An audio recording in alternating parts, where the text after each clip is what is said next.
Hello बच्चों, welcome to trending tutor. स्वागत है आपका एक बार फिर से ट्रेंडिंग ट्यूटर पे। एंड आई होप आप सबकी तैयारी बहुत अच्छी चल रही है। चलो, आज है हमारा प्रैक्टिस सेशन नंबर 14 और आज हम क्या करने जा रहे हैं। जी हाँ, थंबनेल से आपने देख ही लिया होगा। आज हम कर रहे हैं हमारी केमिस्ट्री की केमिकल रिएक्शंस के बारे में। ठीक है, चैप्टर वाइज मैं आपके लिए सारी केमिकल रिएक्शंस लेके आया हूँ। आज हमारी चैप्टर नंबर 1 की केमिकल रिएक्शंस करेंगे हम। चलिए स्टार्ट करते हैं। और जिसने सब्सक्राइब नहीं किया है तो प्लीज़ सब्सक्राइब कर लो। आपके लिए बहुत अच्छा कंटेंट पूरे चैनल पे पड़ा हुआ है। और आपको एक चीज़ और, जो बच्चे आगे नॉन मेडिकल का सोच रहे हैं या मेडिकल का सोच रहे हैं, उनके लिए इस चैनल पे नेक्स्ट सेशन से फिजिक्स और केमिस्ट्री, ये सारे लेक्चर पूरी की पूरी सीबीएसई की फिजिक्स और केमिस्ट्री यहाँ पे कराई जाएगी, बिल्कुल फ्री ऑफ कॉस्ट। कोई कोर्स नहीं आएगा। ठीक है, तो सारी की सारी फिजिक्स और केमिस्ट्री कंप्लीट कराई जाएगी।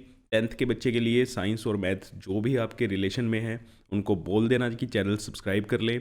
और दूसरी न्यूज़ ये थी कि अगर आपको जेई मेंस एडवांस की तैयारी करनी है तो हम एक प्रॉपर डेडिकेटेड चैनल लेके आ रहे हैं। ठीक है, आईआईटी जेई के नाम से, जिस पे आपके जेई मेंस जेई एडवांस की तैयारी की जाएगी। अगेन अभी मैं वहाँ पे फिजिक्स और केमिस्ट्री स्टार्ट कराऊंगा। ठीक है, जल्दी ही वहाँ पे भी आपको लेक्चर देखने को मिलेंगे, क्योंकि अभी जेई मेंस का एग्ज़ाम आने वाला है, फिर एडवांस का भी है, तो उससे रिलेटेड रहेगा। और नेक्स्ट सेशन से तो प्रॉपर फिजिक्स और chemistry class 11th class 12th की वहाँ पे जो रहेगी वो जेई के, बिल्कुल जेई के पैटर्न पे रहेगी। आईआईटी जेई के पैटर्न पे मेंस एडवांस वहाँ पे, सीबीएसई आपका यहाँ पे होता रहेगा और जेई मेंस एडवांस आपका वहाँ पे। तो जिसने भी तैयारी करनी है, जो भी नियर एंड डियर हैं जिसके, उनको शेयर कर दो ये चैनल। ठीक है, तो चलो आज की क्लास हम स्टार्ट करते हैं। तो अब इस न्यूज़ को अपने दिमाग में बिठा लेना। तो जो भी बच्चा नॉन मेडिकल करना चाहता है या मेडिकल परस्यू करना चाहता है, तो उसके लिए फिजिक्स और केमिस्ट्री यहाँ पे बिल्कुल फ्री ऑफ कॉस्ट हो जाएगी। कोई कोर्स परचेज करने की ज़रूरत नहीं पड़ेगी। चलो, आज है हमारा चैप्टर नंबर 1 की केमिकल रिएक्शंस। तो केमिकल रिएक्शंस होती क्या है? ठीक है, तो केमिकल रिएक्शंस क्या होती है जिसमें दो या दो से ज़्यादा चीज़ें मिलती हैं, उनके अंदर कोई केमिकल चेंज होता है, उस केमिकल चेंज के कारण कोई नया सब्सटेंस बन जाता है। ठीक है ना? तो chemical reactions are the processes in which new substance with new properties are form. ठीक है, आप सबको पता है केमिकल रिएक्शन में क्या होता है, रिएक्टेंट्स मिलते हैं और प्रोडक्ट बनता है। अब इसके अंदर केमिकल रिएक्शंस के अंदर होता कैसा चेंज है? केमिकल चेंज होता है। क्या होता है? केमिकल चेंज होता है। देखो, मैं पूरा चैप्टर नहीं करा रहा हूँ, क्या डिटेल है वो नहीं करा रहा हूँ। मैं सिर्फ आपको यहाँ पे रिएक्शंस समझाने आया हूँ। रिएक्शंस जो आपकी इंपॉर्टेंट है वो हम डिस्कस कर रहे हैं, ताकि आपको सारी की सारी रिएक्शंस एक ही जगह पे मिल जाए। पीडीएफ आप ये डाउनलोड कर सकते हो, आपको पता है। ठीक है, तो ये ब्रीफ था कि केमिकल रिएक्शंस क्या होती है, कैरेक्टरिस्टिक क्या होती है। देखो, कभी भी कोई केमिकल रिएक्शन होगी, नया सब्सटेंस जब बनेगा, तो क्या क्या चीज़ें हो सकती हैं भैया? वहाँ पे गैस इवोल्व हो सकती है। ठीक है, प्रेसिपिटेट बन सकता है। प्रेसिपिटेट क्या होता है? Insoluble solid. प्रेसिपिटेट क्या होता है? Insoluble solid. अब आपको मेरे साथ ये सारी चीज़ें ना याद आनी चाहिए। कलर चेंज हो सकता है, टेम्परेचर चेंज हो सकता है। टेम्परेचर चेंज के बेसिस पे आपने दो तरह की रिएक्शंस पढ़ी होंगी। कुछ रिएक्शंस को हम एक्सोथर्मिक बोलते हैं और कुछ रिएक्शंस को हम क्या कहते हैं? एंडोथर्मिक। एक्सोथर्मिक क्या होती हैं? जिसमें हीट बाहर निकलती है, प्रोडक्ट साइड में हीट बनती है। आपका जो भी फ्लास्क होगा जिसमें आपकी केमिकल रिएक्शन हुई है, वो क्या हो जाएगा? गर्म हो जाएगा। ठीक है ना? और एंडोथर्मिक में आपको खुद हीट देनी पड़ती है, हीट एब्जॉर्ब होती है। स्टेट चेंज हो सकती है, सॉलिड, लिक्विड, गैस, इसमें से कुछ भी हो सकता है। चलो, चैप्टर नंबर 1 की केमिकल रिएक्शंस जो हैं, पहली रिएक्शन है हमारी कॉम्बिनेशन रिएक्शन। अब कॉम्बिनेशन रिएक्शन क्या होती थी? जिसमें दो या दो से ज़्यादा सब्सटेंसेस मिलते थे और एक नया सब्सटेंस बनता था, है ना? जैसे आपके सामने ये रिएक्शन लिखी हुई है। मैग्नीशियम जब बर्न कर रहे हैं, ऑक्सीजन एयर की प्रेजेंस में जब हम मैग्नीशियम को बर्न कर रहे हैं, तो एक नया वाइट कलर का पाउडर बन जाता है, जिसे हम कहते हैं मैग्नीशियम ऑक्साइड। है ना? पहला क्वेश्चन भी आपने यही पढ़ा होगा अपनी एनसीईआरटी में, कि मैग्नीशियम को एयर में बर्न करने से पहले मैग्नीशियम रिबन को क्लीन किया जाता है। ऐसा क्यों? क्योंकि उसके ऊपर ये मैग्नीशियम ऑक्साइड की लेयर बन जाती है। मैग्नीशियम ऑक्सीजन के साथ रिएक्ट करके क्या बनाता है? मैग्नीशियम ऑक्साइड बनाता है। तो यहाँ पे मैं बैलेंस भी करके लेके आया हूँ रिएक्शन। अगर कोई रिएक्शन गलती से रह गई है, बैलेंस नहीं हुई, तो आप वो देख लेना। ठीक है, तो ये थे आपके बर्निंग ऑफ रिएक्शंस। इस साइड ये जो लिखे हुए हैं, ये क्या है? आपके रिएक्टेंट। और ये क्या बना? आपका प्रोडक्ट। तो जब दो या दो से ज़्यादा रिएक्टेंट मिलके एक सिंगल प्रोडक्ट बनाते हैं, उस रिएक्शन को हम क्या बोलते हैं? Combination reaction. रिएक्शन को हम क्या बोलते हैं? Combination reaction. ठीक है, तो ये क्या था? बर्निंग ऑफ मैग्नीशियम रिबन, कि मैग्नीशियम रिबन को जब बर्न किया जाता है। अब आपके पास कैसे पूछ लिया जाता है, रिएक्शंस कैसे आती हैं? सिंपल सिंपल आपको वर्ड फॉर्म में देंगे कि what happen when hydrogen burns in air to form water. To form what happens when hydrogen burns in air. Hydrogen जब एयर में बर्न करती है तो क्या बनता है?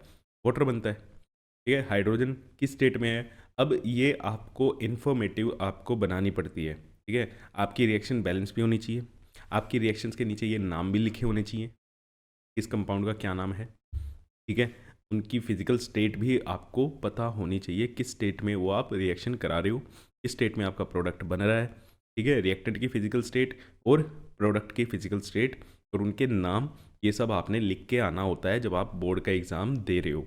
आपके प्री बोर्ड्स तो हो गए होंगे और आपको एनालाइज भी हो गया होगा कि आपकी क्या मिस्टेक्स थी। ठीक है, सारा पेपर आपने एनालाइज कर लिया होगा, आपके टीचर ने स्कूल में आपको डिटेल समझा दी होगी कि किस बच्चे ने कहाँ पे क्या गलती की है और उसको कहाँ पे इम्प्रूवमेंट की ज़रूरत है।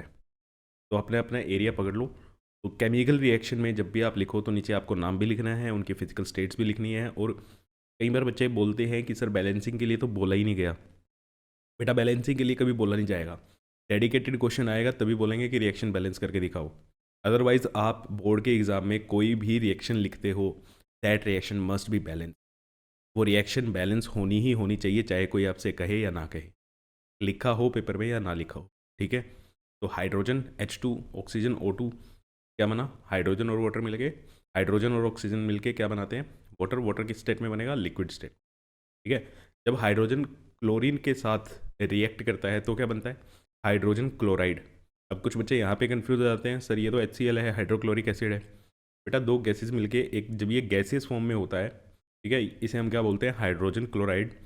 इसको आप क्या कर दो? वाटर के साथ, वाटर से पास करा दो। इस गैस को आप क्या करो? वाटर से पास कराओ। ठीक है, तब आपका जो बनेगा वो हाइड्रोक्लोरिक एसिड होगा। तब क्या मिलेगा आपको? हाइड्रोक्लोरिक एसिड मिलेगा। ये इंडस्ट्रियल प्रोसेस है हाइड्रोक्लोरिक एसिड को बनाने की, या लैब में भी आप इसको बना सकते हो। ठीक है, अगर हाइड्रोक्लोरिक एसिड आपको बनाना है तो ये प्रोसेस है, हाइड्रोजन और क्लोरीन गैस को रिएक्ट कराओ, वहाँ से HCl गैस मिलेगी, उसको वाटर से पास करा दो, तो आपको क्या बन जाएगा? हाइड्रोक्लोरिक एसिड बन जाएगा। ठीक है, तो यहाँ पे हाइड्रोजन क्लोराइड, हाइड्रोजन क्लोराइड अगर आपको कहीं पे भी लिखा आ जाए, समझ लेना उसकी फिजिकल स्टेट क्या है? गैसियस है। फिजिकल स्टेट क्या है? गैसियस है। जैसे नए नेक्स्ट पेज पे लिखा भी हुआ है, HCl dissolve in water to form hydrochloric acid. अब HCl गैस को वाटर में डिजोल्व कर दो तो आपका क्या बन जाएगा? हाइड्रोक्लोरिक एसिड बन जाएगा। सोडियम मेटल जब बर्न करता है क्लोरीन के साथ तो क्या बनता है? Sodium chloride. Na+Cl2। अब Cl2 कैसे एग्जिस्ट करती है? क्लोरीन गैस कैसे एग्जिस्ट करती है? Cl2 की फॉर्म में क्लोरीन एग्जिस्ट करती है। कई बच्चे अभी भी ऐसे हैं तो क्लोरीन को Cl के साथ ऐसे करा देंगे। ठीक है, तो भैया ये भी चीज़ देखो कि रिएक्शन के अंदर जब आप रिएक्टेंट लिखते हो तो वो नेचर में किस स्टेट में एग्जिस्ट करता है, आपको उस हिसाब से लिखना होता है। ठीक है, ऑक्सीजन का O होता है, लेकिन हम कभी भी O के साथ नहीं रिएक्ट करा रहे, O2 के साथ रिएक्ट करा रहे हैं। ठीक है, क्योंकि नेचर में जो ऑक्सीजन है वो एज अ डायटोमिक मिलती है। ठीक है, तो ये चीज़ें ध्यान रखना। सोडियम क्लोरीन क्या बना? Sodium chloride. रिएक्शन को क्या कर लोगे आप? बैलेंस कर लोगे।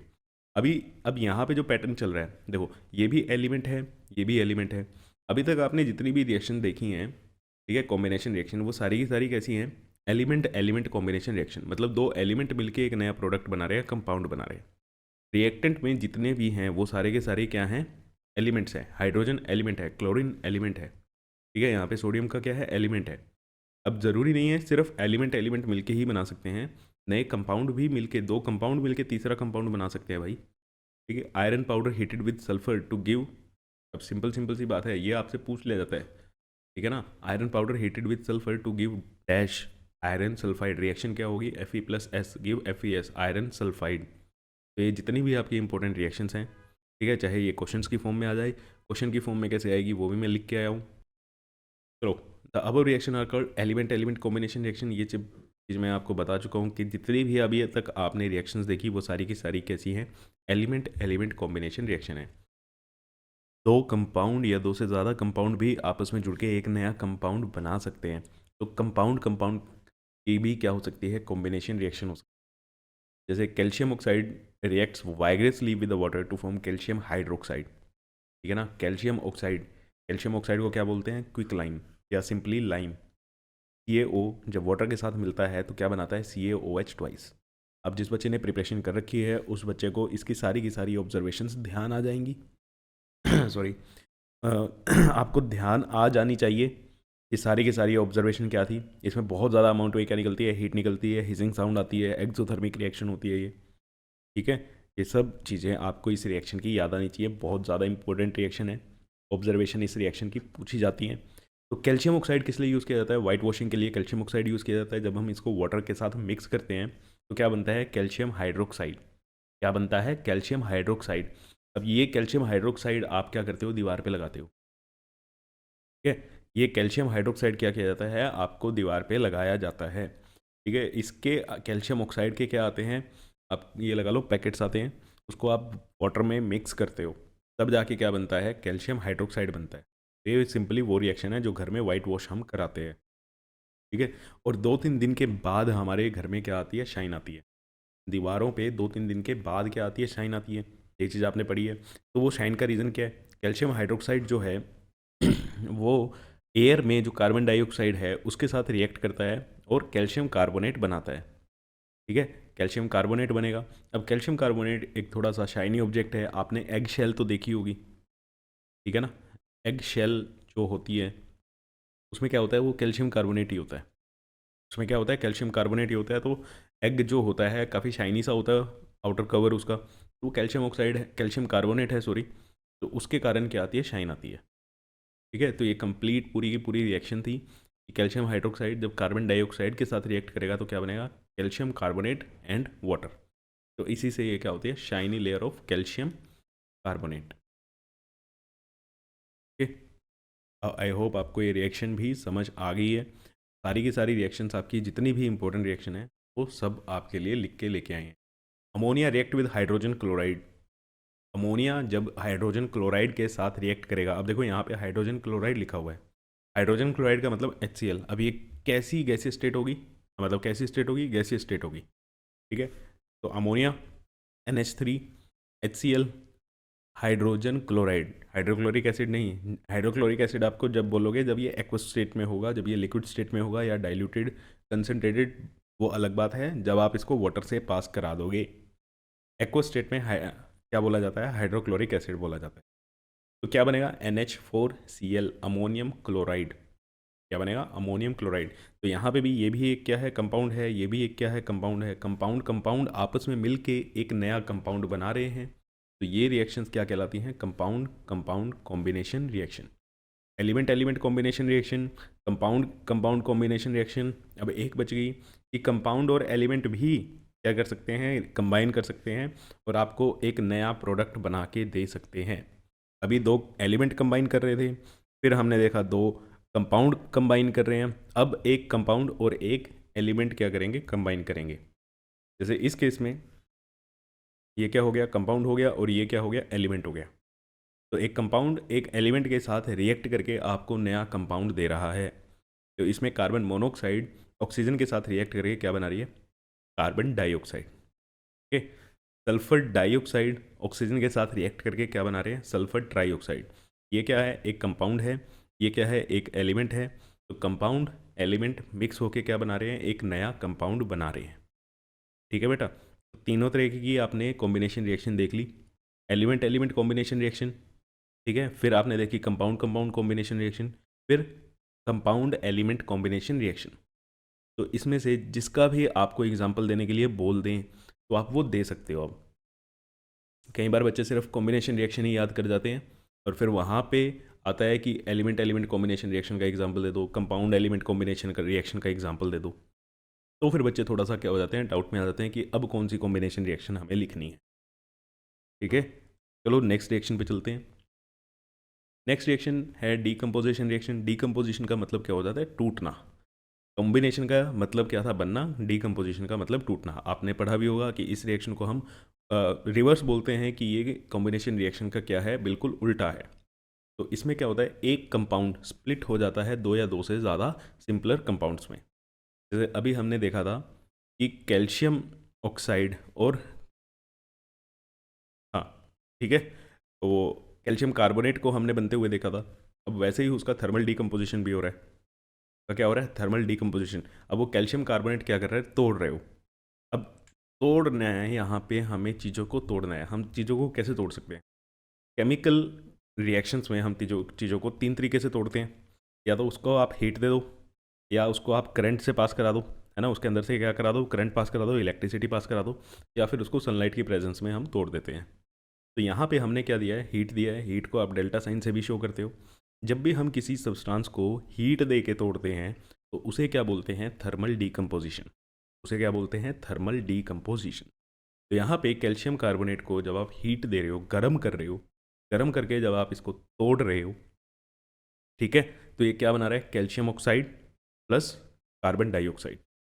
Calcium oxide plus carbon dioxide.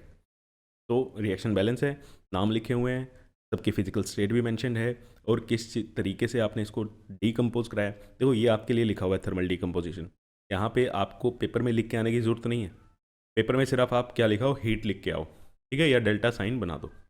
तो ये रिएक्शन समझ आ गई कि कैल्शियम कार्बोनेट डीकम्पोज होकर क्या देता है? Calcium oxide and carbon dioxide. चलो चलते हैं नेक्स्ट रिएक्शन पे। तो ये लिखा हुआ है जब डीकम्पोजिशन किससे हो? हीटिंग से हो, तो उसे हम क्या बोलते हैं? थर्मल डीकम्पोजिशन बोलते हैं। ऐसे ही ये वाली रिएक्शन काफ़ी ज़्यादा इंपॉर्टेंट है, कि पोटेशियम क्लोरेट वाली। यहाँ पे बच्चों को पोटेशियम क्लोरेट का फॉर्मूला ही ध्यान नहीं आता, ठीक है। KClO3, KClO3 को हम क्या कहते हैं? Potassium chlorate. जब इसको आप थर्मली डीकम्पोज कराओगे, ठीक है, तो क्या बनेगा? Potassium chloride and oxygen.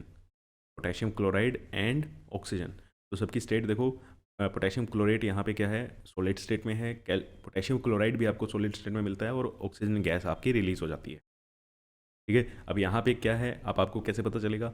अगर आपसे पूछ ले कि यहाँ पे कौन सी कैरेक्टरिस्टिक से आपको पता चल रहा है कि केमिकल रिएक्शन हो रही है, तो गैसीवॉल्व हो रही है, ठीक है, आपको बबल्स दिख जाएंगे। बबल्स की फॉर्म में क्या हो जाएगी? गैसीवॉल्व हो जाएगी, ठीक है। चलो next, again most important reaction,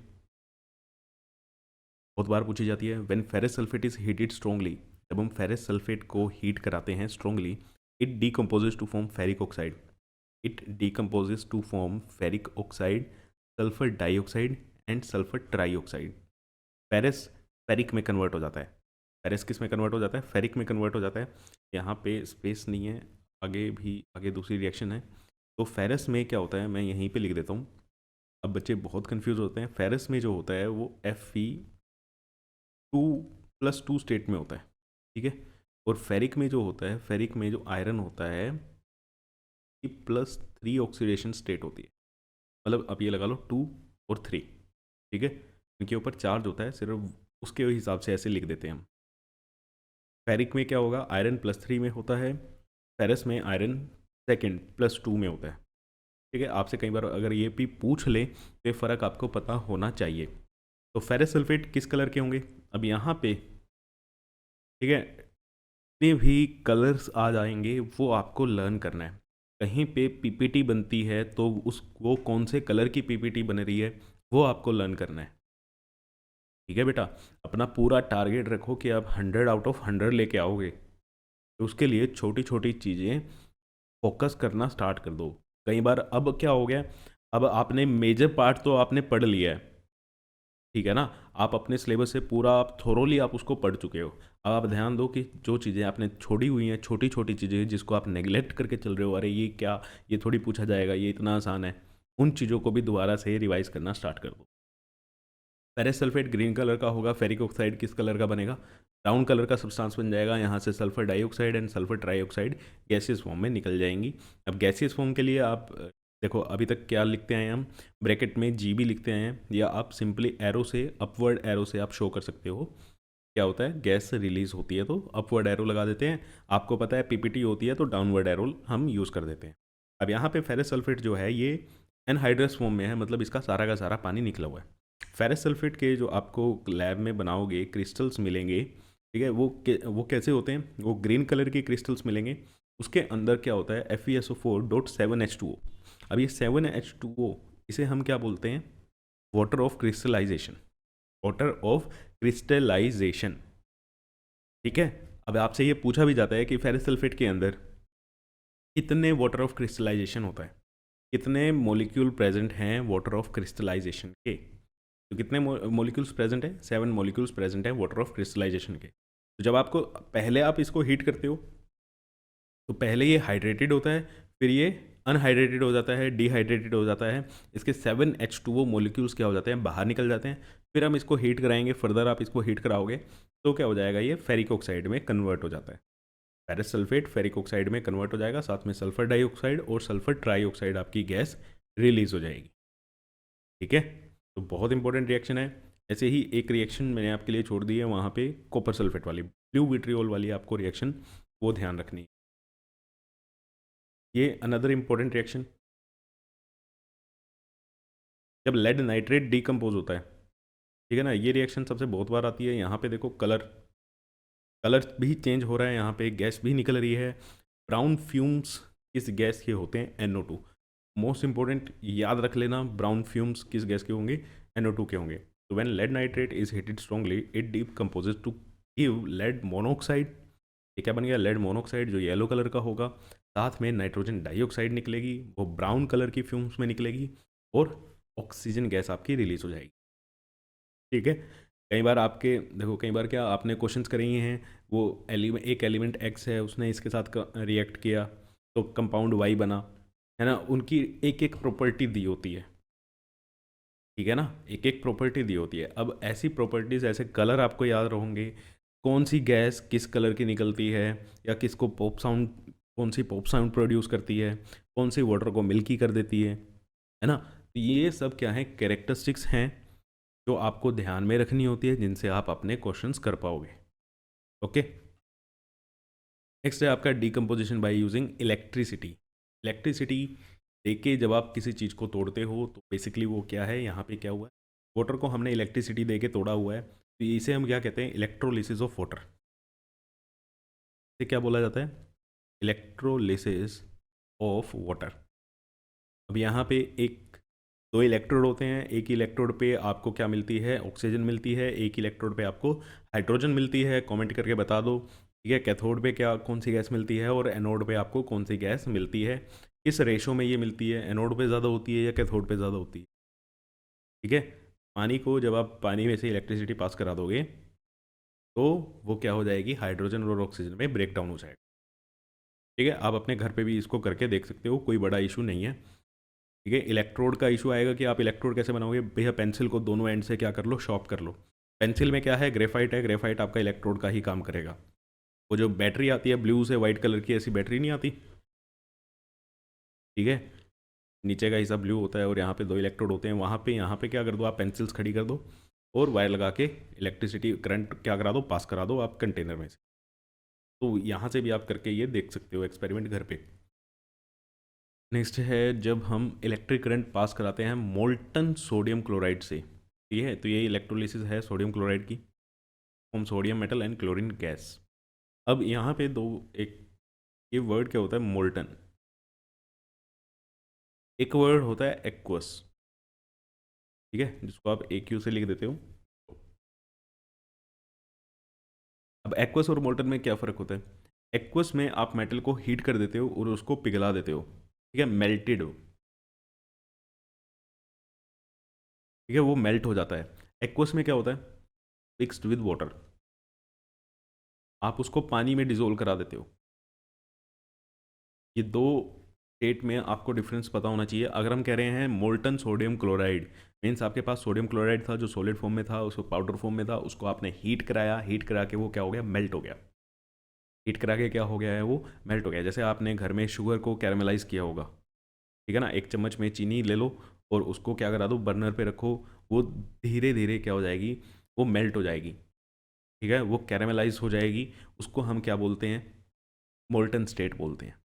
ठीक है, लोहे को आप पिघला दो, गर्म करके हीट कर दो, फ्लो करने लग जाएगा, वो क्या होती है, आपकी मोल्टन स्टेट होती है। एक्वस स्टेट क्या होती है, जब आप उसको पानी में डिसोल्व कर दो। तो यहाँ पे हमने मोल्टन सोडियम क्लोराइड लिया है, लिक्विड फॉर्म में मेल्ट हो जाएगा, लिक्विड फॉर्म में आ जाएगा सॉलिड से, इलेक्ट्रिसिटी पास कराई, एक साइड आपको सोडियम मिल जाएगा, एक साइड आपको क्या मिल जाएगी, क्लोरीन गैस मिल जाएगी।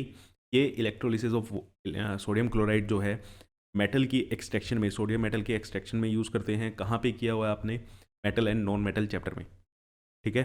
Metal and non metal chapter में जब आपने मेटलर्जी की है हाईली रिएक्टिव एलिमेंट्स की, तो वहाँ पे सोडियम मेटल को कैसे एक्सट्रैक्ट किया जाता है, वो प्रोसेस यही होती है, ठीक है। तो वहाँ पे आपने डायग्राम बना के भी दिखाया हुआ है किस इलेक्ट्रोड पे सोडियम जाता है, किस इलेक्ट्रोड पे आपको क्लोरीन गैस निकलती है, ठीक है ना। तो ये वो रिएक्शन है। तो सारी की सारी रिएक्शन देखो, चारों के चारों चैप्टर में रिएक्शन जो हैं वो आपकी कहीं ना कहीं लिंक्ड रहती है, ज़्यादा बड़ा सिलेबस नहीं है, ठीक है। तो ये मेटल एंड नॉन मेटल में जब आप रिएक्टिविटी और मेटलर्जी करोगे हाईली रिएक्टिव मेटल्स की, तो उसमें आपकी यही रिएक्शन होती है, क्लियर।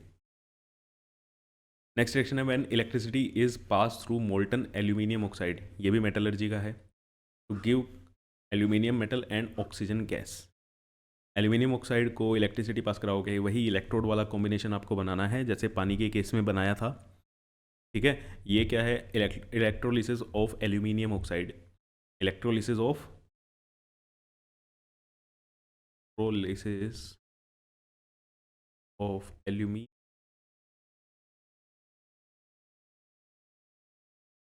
ठीक है। आपको ये चाहे आप थर्ड चैप्टर से लगा लो, मेटल एंड नॉन मेटल से लगा लो, वहाँ पे भी पूछा जा सकता है और यहाँ पे भी ये पूछा जा सकता है, ठीक है बेटा। नेक्स्ट है डिकम्पोजिशन यूजिंग लाइट।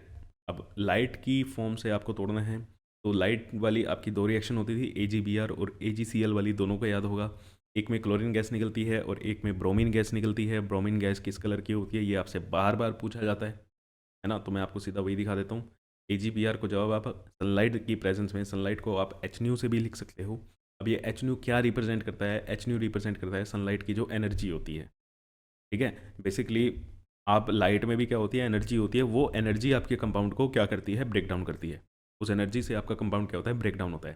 जैसे जब आप हीट कर रहे हो तो वहाँ पे हीट एनर्जी लग रही है, तो यहाँ पे क्या है, लाइट एनर्जी आपकी यूज़ हो रही है। तो सिल्वर मेटल अलग हो जाएगा और यहाँ पे ब्रोमीन गैस का कलर क्या है, अगेन रेड ब्राउन कलर की आपको ये गैस निकलती है। बार बार पूछा जाता है, बच्चे इसका कलर भूल जाते हैं। ब्रोमीन गैस जो निकलेगी वो रेड ब्राउन कलर की गैस निकलेगी, ठीक है बेटा। चलो नेक्स्ट आ गई है हमारी डिस्प्लेसमेंट रिएक्शन। डिस्प्लेसमेंट रिएक्शन क्या हो गई, जिसमें एक हाईली रिएक्टिव मेटल दूसरे लेस रिएक्टिव मेटल को क्या कर देगा, डिस्प्लेस कर देगा। एक ज़्यादा रिएक्टिव मेटल एक कम रिएक्टिव मेटल को क्या करेगा, डिस्प्लेस कर देगा, ठीक है। अब ये किस बेसिस पे हमें कैसे पता चलता है ना कि कौन सा ज़्यादा रिएक्टिव है कौन सा कम रिएक्टिव है, उसके लिए ये क्या होती है, रिएक्टिविटी सीरीज़। ये क्या है आपकी, रिएक्टिविटी सीरीज़। तो इस रिएक्शन को करने के लिए आपको ये रिएक्टिविटी सीरीज़ ध्यान रहनी चाहिए। अब ये रिएक्टिविटी सीरीज़ बनती कैसे है, ये कहाँ पे आता है, मेटल एंड नॉन मेटल वाले चैप्टर, जो आपका चैप्टर नंबर 3 है, वहाँ पे आपने पढ़ा है कि ये रिएक्टिविटी सीरीज़ हम कैसे फॉर्म करते हैं, जो आपके चैनल पे भी पढ़ा हुआ है, जिस चैनल पे आप ये वीडियो देख रहे हो, ठीक है। ट्रेंडिंग ट्यूटर पे भी ये सब चीज़ें पड़ी हुई है, मेटलर्जी पूरी की पूरी पड़ी हुई है, 2 ही लेक्चर में है। अगर किसी बच्चे को देखनी है रिएक्टिविटी सीरीज़ कैसे बनी है, वो भी वहीं पर समझाया हुआ है, ठीक है। मेटल एंड नॉन मेटल पे ज़्यादा ध्यान देना, मैं अगेन कह रहा हूँ, 10 नंबर का चैप्टर आता है वो। तो ये रिएक्शंस कभी कहीं ना आपको पता ही नहीं चलेंगे कौन से क्वेश्चन कहाँ से आ रहा है, फर्स्ट चैप्टर से है या थर्ड चैप्टर से है। कुछ कुछ रिएक्शन क्या है, सेम है। चलो, मैंने स्ट्रिप ऑफ जिंक मेटल, जब आप जिंक की एक स्ट्रिप डाल देते हो कॉपर सल्फेट सॉल्यूशन में, तो जिंक क्या है, अब यहाँ से देख सकते हो जिंक क्या है, ज़्यादा रिएक्टिव है कॉपर से। जो जितना ऊपर होगा वो ज़्यादा रिएक्टिव है, जो जितना नीचे होगा वो कम रिएक्टिव है। जिंक ऊपर है मीन्स जिंक ज़्यादा रिएक्टिव है, किससे, कॉपर से। तो जिंक ज़्यादा रिएक्टिव है, एक ज़्यादा रिएक्टिव मेटल एक कम रिएक्टिव मेटल को क्या कर देगा, अपनी जगह से हटा देगा, डिस्प्लेस कर देगा। तो जब आपने कॉपर सल्फेट सॉल्यूशन में जिंक डाल दिया तो क्या बन जाएगा, जिंक कॉपर को हटाएगा, ठीक है। जिंक क्या करेगा, कॉपर को हटा देगा और कॉपर की जगह आ जाएगा, तो यहाँ पे क्या बन गया, ZnSO4, ठीक है। और क्या निकल गया आपका, कॉपर साइड में निकल जाएगा। तो जो कलर था कॉपर के कारण, ध्यान रखना ब्लू कलर आता है, कॉपर कौन सा कलर इंपार्ट करता है, ब्लू कलर इंपार्ट करता है। तो कॉपर सल्फेट का जो सॉल्यूशन था ब्लू कलर का सॉल्यूशन, जैसे ही आप जिंक स्ट्रिप उसमें डालोगे वो धीरे धीरे वो सॉल्यूशन उसका ब्लू कलर क्या होता जाएगा, खत्म होता जाएगा। क्यों खत्म हो गया भैया, जिंक ने कॉपर को ही क्या कर दिया, निकाल दिया। अब वो ब्लू कलर किसके कारण आ रहा था, कॉपर सल्फेट में कॉपर के कारण ही तो आ रहा था। जब कॉपर सल्फेट में कॉपर ही नहीं है तो वो ब्लू कलर क्यों आएगा। तो ZnSO4 बना। जिंक का जो कंपाउंड्स होते हैं वो जनरली क्या होते हैं, कलरलेस होते हैं। वो क्या होते हैं, कलरलेस होते हैं। तो ZnSO4 बनेगा, वहाँ पे जो ब्लू कलर था वो धीरे धीरे धीरे धीरे खत्म होता जाएगा। ठीक है, और कॉपर मेटल आपको साइड में निकल जाएगा। तो this displacement reaction takes place because zinc is more reactive than copper. अगर आप इसका उल्टा कर देते हो, जिंक सल्फेट सॉल्यूशन में आपने कॉपर की स्ट्रिप डाल दी, कॉपर अब यहाँ पे रिएक्शन नहीं दे पाएगा, तो वो रिएक्शन अब नहीं होगी। ठीक है ना, क्यों नहीं हो रही? क्योंकि कॉपर कम रिएक्टिव है जिंक से। कॉपर जिंक को हटाने आएगा, ये हटा ही नहीं पाएगा। समझ रहे हो? क्योंकि कॉपर के पास इतनी पावर ही नहीं है कि वो जिंक को हटा दे। चलो नेक्स्ट क्या है, when a strip of magnesium metal is placed in copper sulphate solution. Magnesium भी देख लो कॉपर से बहुत ज़्यादा ऊपर है भाई। ठीक है, मैग्नीशियम भी कॉपर से ज़्यादा रिएक्टिव है, तो ये मैग्नीशियम भी क्या कर देगा, कॉपर को हटा देगा। मैग्नीशियम भी क्या करेगा, कॉपर को हटा देगा। और फिर से ब्लू कलर जो सॉल्यूशन था, ठीक है, कॉपर सल्फेट किस कलर का सॉल्यूशन है, ब्लू कलर का जो सॉल्यूशन है, वो फिर से क्या हो जाएगा, कलरलेस हो जाएगा। ठीक, सेम काम अब जब आप आयरन के साथ कर दो, आयरन भी देखो, आयरन भी कॉपर से ऊपर है, तो आयरन भी क्या कर सकता है, कॉपर को डिस्प्लेस कर सकता है। ठीक है, तो जब आपने आयरन को लिया, आयरन फिर से क्या करेगा, कॉपर को हटाएगा, और ब्लू कलर का सॉल्यूशन। अब आयरन कौन सा कलर इंपार्ट कर रहा है, ग्रीनिश। क्या आयरन के कारण कौन सा कलर आ रहा है आपको, तो आयरन के कारण रेड कलर आता है, लेकिन सल्फेट के साथ मिलके वो कौन सा कलर दे रहा है, ग्रीनिश कलर इंपार्ट कर रहा है। आयरन कौन सा कलर प्रोवाइड कराता है, आयरन के कारण आपको रेड कलर मिलता है इन जनरल। लेकिन वो अलग बात होती है कि वो किसके साथ और मिल रहा है। जैसे आपके ब्लड में क्या है, ब्लड का कलर रेड है, रेड क्यों है, आयरन के कारण ही तो है। आपने ज्योग्राफी में सॉइल्स पढ़ी होंगी, एक सॉइल आपने पढ़ी होगी रेड सॉइल। ठीक है, अब वो रेड सॉइल का मेन कॉन्स्टिट्यूएंट क्या होता है, रेड सॉइल में क्या होता है, आयरन की मात्रा बहुत ज़्यादा होती है, आयरन बहुत ज़्यादा क्वांटिटी में पाया जाता है, तो आयरन के कारण ही तो सॉइल का जो कलर है वो क्या होता है, रेड होता है। ठीक है, लेकिन यहाँ पे सल्फेट के साथ मिलकर वो कौन सा कलर दे रहा है, ग्रीनिश कलर दे रहा है। तो ब्लू कलर का सॉल्यूशन ग्रीनिश कलर के सॉल्यूशन में कन्वर्ट हो जाएगा, क्योंकि आयरन ने कॉपर को क्या कर दिया है, डिस्प्लेस। आयरन ने कॉपर को डिस्प्लेस कर दिया है।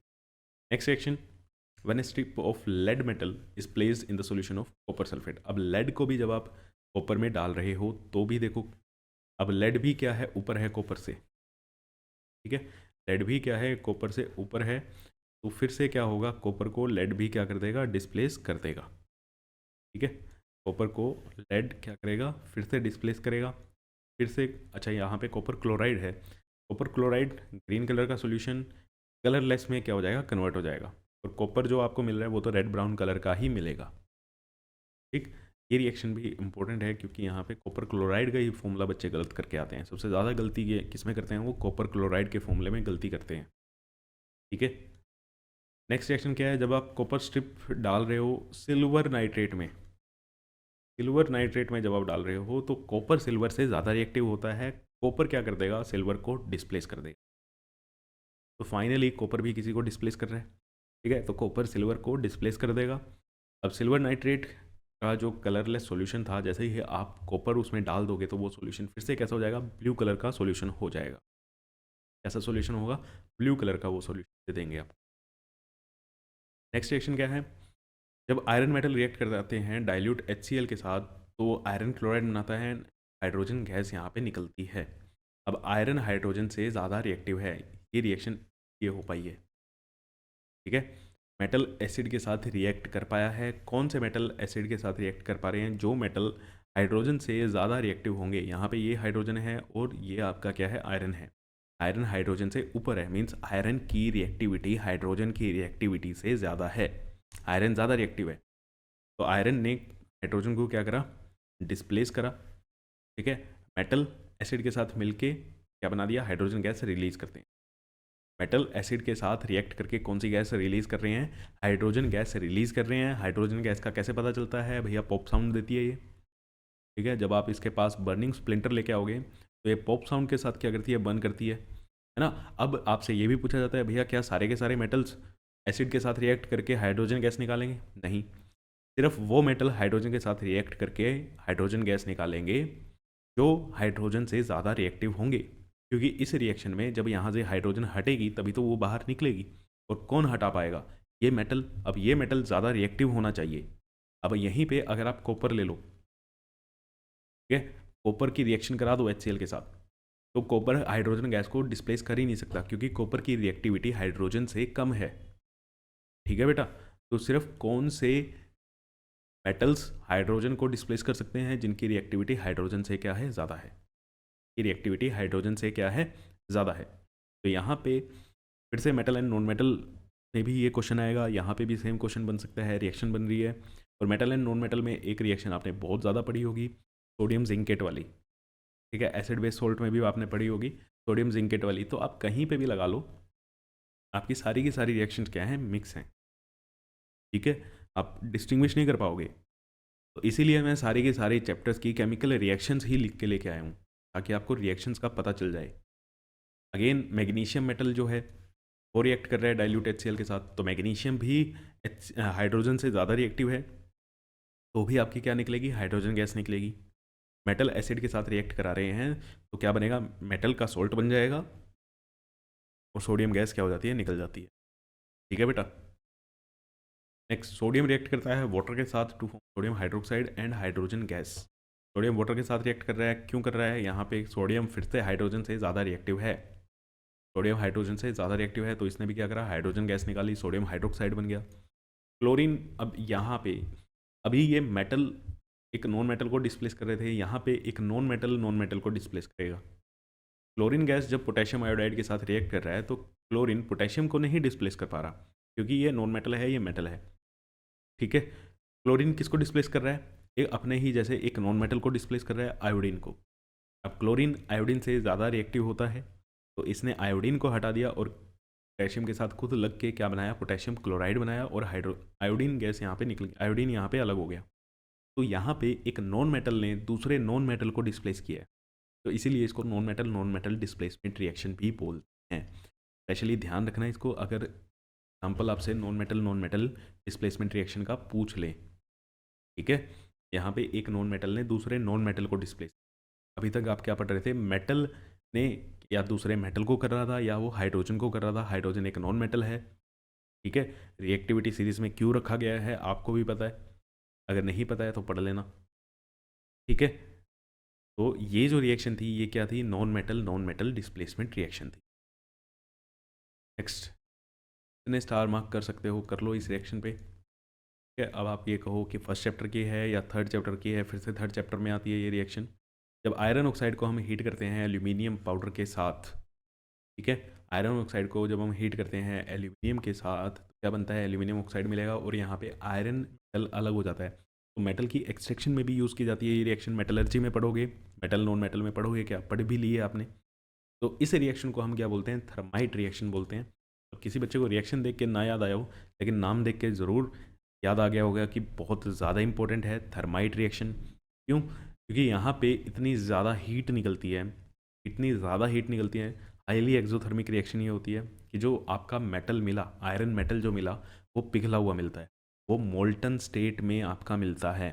अब मोल्टन स्टेट में मिला है, पिघला हुआ आयरन मिला है, तो कहीं पे भी आयरन मशीनरी जितनी भी हैं, रेलवे ट्रैक्स हैं आपके, उनमें अगर आपको जॉइंट लगाना है, ठीक है, उनको अगर आपको जोड़ना है तो वहाँ पे लिक्विड आयरन चाहिए और वो लिक्विड आयरन इस रिएक्शन से आप ले लेते हो। ठीक है, यहाँ से लिक्विड आयरन मिलेगा, लिक्विड स्टेट में मिलेगा आयरन, उसको आप गैप्स में फिल कर दो और वो क्या हो जाएगा, सोलिडिफाई हो जाएगा धीरे धीरे। तो ब्रोकन मशीनरीज जो होगी, ब्रोकन आयरन मशीनरीज जो होगी, रेलवे ट्रैक्स जो होंगे, उनको ठीक करने के लिए इस रिएक्शन का यूज़ करते हैं। इस रिएक्शन का क्यों यूज़ कर रहे हैं, क्योंकि इस रिएक्शन में आयरन आपको मोल्टन स्टेट में मिल रहा है। ठीक है, चलो नेक्स्ट है हमारी double displacement reaction. Double displacement reaction में क्या होता है, ए प्लस, अब क्या होगा इसमें, कैटायन एंड आयन का एक्सचेंज होता है, एक्सचेंज ऑफ आयंस। मान लो यहाँ पे ए पॉजिटिव बी नेगेटिव, यहाँ पे सी पॉजिटिव डी नेगेटिव, तो यहाँ पे क्या बन जाएगा, एक का पॉजिटिव दूसरे के नेगेटिव के साथ और दूसरे का पॉजिटिव पहले वाले के नेगेटिव के साथ, तो यहाँ पे कंपाउंड क्या बन जाएगा, A D plus C B. ठीक है, जनरली क्या लिखा जाता है, पॉजिटिव वाले को पहले लिखा जाता है। ठीक है बेटा, पॉजिटिव वाले को पहले लिखा जाता है, तो यहाँ पे एनायंस कैटायंस का क्या हुआ है, एक्सचेंज हुआ है। ठीक है, तो यहाँ पे silver metal, when silver nitrate is added to sodium chloride. Silver को जब आपने सोडियम क्लोराइड के साथ क्या किया, ऐड किया, Ag यहाँ पे प्लस है, NO3 minus, Na plus, Cl minus. ठीक है, तो यहाँ पे क्या बनेगा, Ag जो पॉजिटिव था वो Cl नेगेटिव के साथ कंबाइन करके पीपीटी बना गया। AgCl वाइट कलर की पीपीटी आपकी बनती है, और सोडियम ने नाइट्रेट आयन के साथ क्या कर दिया, कंबाइन कर लिया, NaNO3 सोडियम नाइट्रेट इसने बना लिया। ठीक है, तो ये क्या हुआ है, एनायंस कैटायंस का यहाँ पे क्या हो गया, एक्सचेंज हो गया। एनायंस कैटायंस का यहाँ पे क्या हुआ है, एक्सचेंज हुआ है। ऐसी रिएक्शंस को क्या बोलते हैं, डबल डिस्प्लेसमेंट रिएक्शन। रिएक्शंस को क्या बोला जाता है, double displacement reaction. Barium chloride जब आप डाल रहे हो सोडियम सल्फेट सॉल्यूशन में, यहाँ पे जो आपके मिलते हैं Ba2+, मतलब ये पॉजिटिव होता है, और यहाँ पे 2Cl माइनस, यहाँ पे Na+ और SO4 2 माइनस, बेसिकली 2 निकलेंगे Na के भी। तो यहाँ से सोडियम क्लोराइड के साथ मिल जाएगा, Cl माइनस के साथ मिल जाएगा, NaCl बना लिया, सोडियम क्लोराइड बना लिया, और बैरियम ने सल्फेट के साथ रिएक्ट कर लिया, बैरियम सल्फेट बन गया वाइट कलर की। अगेन यहाँ पे क्या बन गई, पीपीटी बन गई। बैरियम सल्फेट है ना, एक्स और वाई वाले के जो क्वेश्चन आते हैं उसमें ये ध्यान रखना, बैरियम सल्फेट जो होता है वो पीपीटी देता है, कौन से कलर की पीपीटी होती है, वाइट कलर की पीपीटी होती है। जब आपने बैरियम क्लोराइड को कॉपर सल्फेट में डाला, फिर से BaSO4 बनेगा, वाइट कलर की पीपीटी आपको बनेगी, डबल डिस्प्लेसमेंट यहाँ पे रिएक्शन है। ठीक है,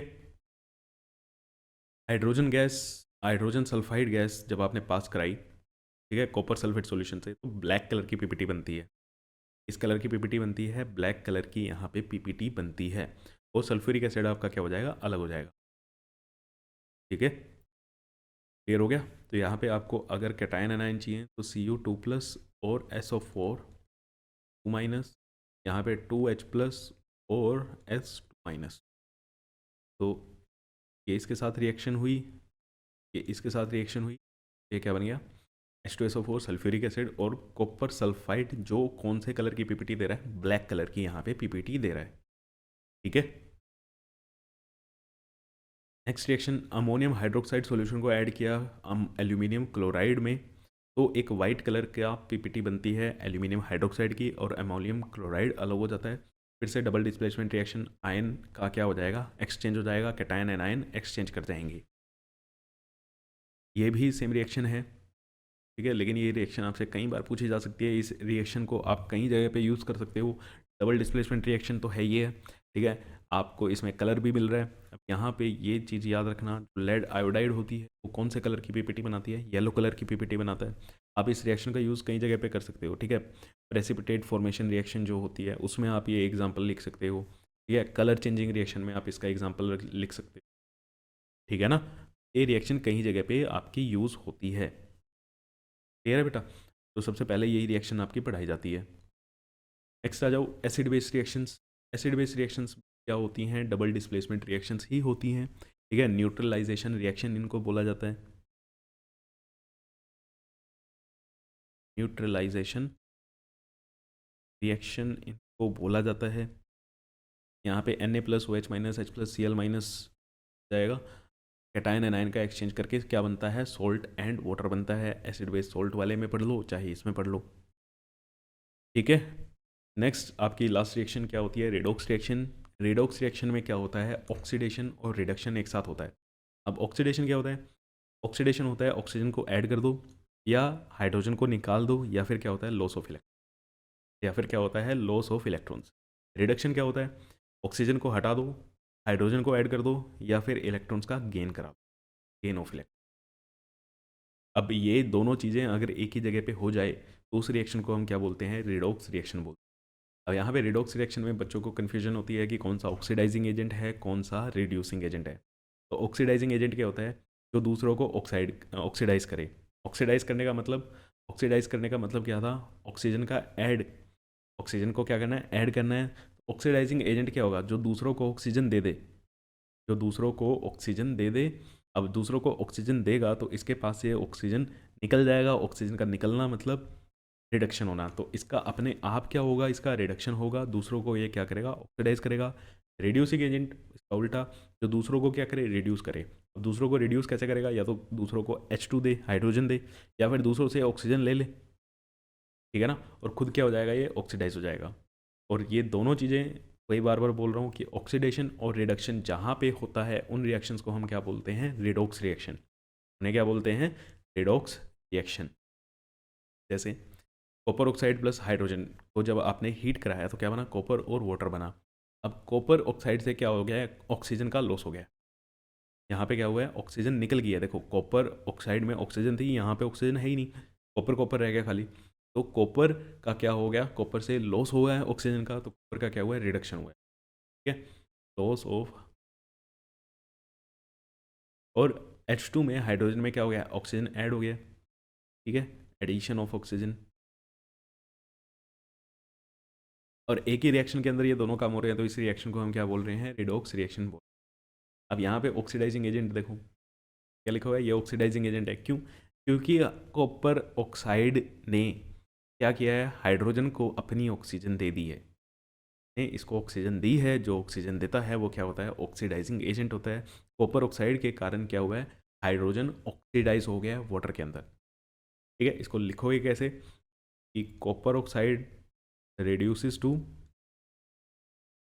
कॉपर, असर्शन रीजनिंग में ऐसे लिख के आता है। ठीक है, hydrogen oxidises to water. Hydrogen क्या हो गया, ऑक्सीडाइज हो गया वाटर में, और कॉपर क्या हो गया, रिड्यूस हो गया। कॉपर ऑक्साइड क्या हो गया, रिड्यूस हो गया कॉपर में। ठीक है, नेक्स्ट रिएक्शन जो है आपकी हाइड्रोजन सल्फाइड क्लोरीन। अब यहाँ पे हाइड्रोजन सल्फाइड से क्या बन गया, सल्फर बन गया। मतलब सल्फर के पास से हाइड्रोजन क्या है, निकल गई है। हाइड्रोजन का रिमूव होना क्या कहलाता है, ऑक्सीडेशन। तो हाइड्रोजन सल्फाइड ऑक्सीडाइज हो गया। जब ये ऑक्सीडाइज हुआ है तो खुद क्या हुआ है, रिडक्शन हुआ है इसका, तो इसीलिए ये क्या है, रिड्यूसिंग एजेंट है। क्लोरीन का क्या हो गया, अब इसमें हाइड्रोजन ऐड हो गई है। इसमें हाइड्रोजन क्या हो गई है, ऐड हो गई है। ऑक्सीजन का सॉरी ऑक्सीजन कह रहा हूँ, हाइड्रोजन क्या हो गई है, ऐड हो गई है। हाइड्रोजन का ऐड होना क्या कहलाता है, रिडक्शन। हाइड्रोजन का ऐड होना क्या कहलाता है, रिडक्शन। ठीक है, क्लियर है। चलो लास्ट रिएक्शन, यहाँ पे भी क्या हो रहा है, MnO2 plus HCl gives MnCl2 plus Cl2 plus H2O। MnO2 यहाँ से ऑक्सीजन लॉस हो रही है, ऑक्सीजन का लॉस होना मीन्स रिडक्शन। यहाँ से हाइड्रोजन का क्या हो रहा है, रिमूवल हो रहा है। हाइड्रोजन का रिमूवल होना मीन्स ऑक्सीडेशन। तो HCl ऑक्सीडाइज हो गया है Cl2 में, MnO2 रिड्यूस हो गया है MnCl2 में।